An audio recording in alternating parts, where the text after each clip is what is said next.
All right, so in this video, I'll be talking about using ChatGPT within the context of PE. And just as the prompt said, what are two pros and two cons of its use?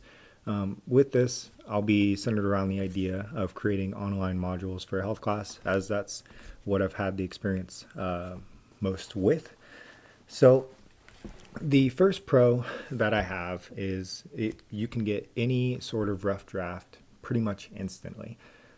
So just like with the prompt that we had, if I were to have copied that and then paste it into here, I can get a pretty good rough draft of a paper. If I wanted to have submitted a paper, I could have used this and then looked at the two pros it gives here, read through it, maybe change some of the wording around.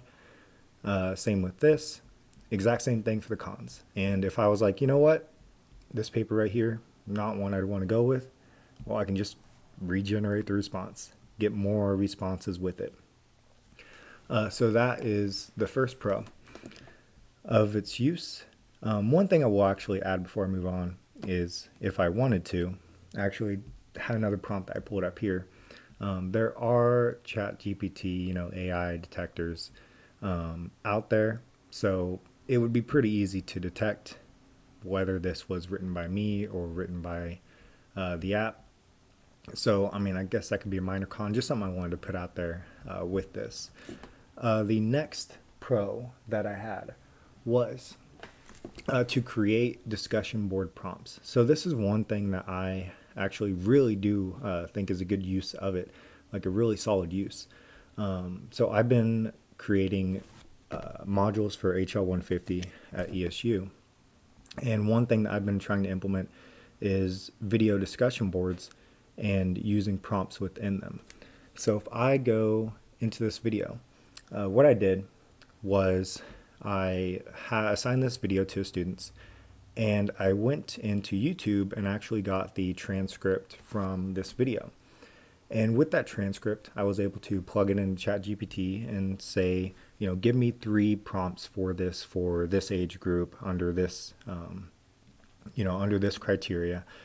And within it, actually gave me a pretty good prompt for it. Now I did have to comb through about 5 or 10 different prompts that it would give to finally come up with a good one. But right here, where it says Ruby Wax uses humor and satire to discuss her experiences with mental illness and the reactions of people around her.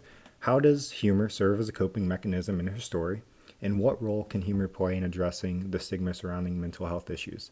So this right here, I think, probably better than what I could have honestly come up with in the amount of time it took for, just plugging it into the AI model and having it, come up with a discussion prompt.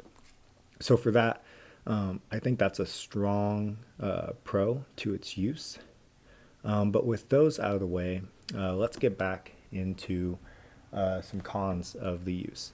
So I do feel like there is a lack of creativity, especially in the 3.5 version of ChatGPT, the free model. It's not really going to give much creativity, especially if I go into here. So one thing I was doing for a class was trying to come up with activities for an online health class. So what I did was I said, what are some ideas for activities and projects in an online health class for college age students? The activity should be interactive and personal to students and cover the topic of physical activity. So down here it does give me a list of, an interactive fitness journal, a virtual workout challenge, guest speaker, personalized fitness plan, but it doesn't really, I feel like none of these really go outside the box of just what I asked for it. So that leads me into my second con, that the amount of time that I would need to spend really tailoring this prompt to get exactly what I need, the amount of effort, the amount of creativity that has to come in on my end to get it to spit out what I want, could just be used creating, whatever it is I want by myself, at least in this model. Now there is the ChatGPT 4 model that, like it says, faster responses, allows plugins, browsing different websites. So you can give it a website, and it would analyze, the contents of it, advanced data analysis. It also can, as far as I know, you can put in a picture or a video, and it would be able to respond to that. And its creative responses are actually, supposedly better than in the 3.5 model. But as it's paid, I don't feel like paying for, $20 a month for that model. I'm just sticking with 3.5, so just basing this information off of that.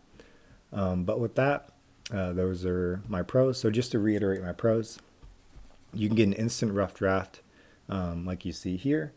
You can create discussion board prompts off of videos, text, mostly just text-based. And for the cons, you're not going to get very creative responses, and it's not going to, you might put in more time on ChatGPT than just doing all the work up front yourself.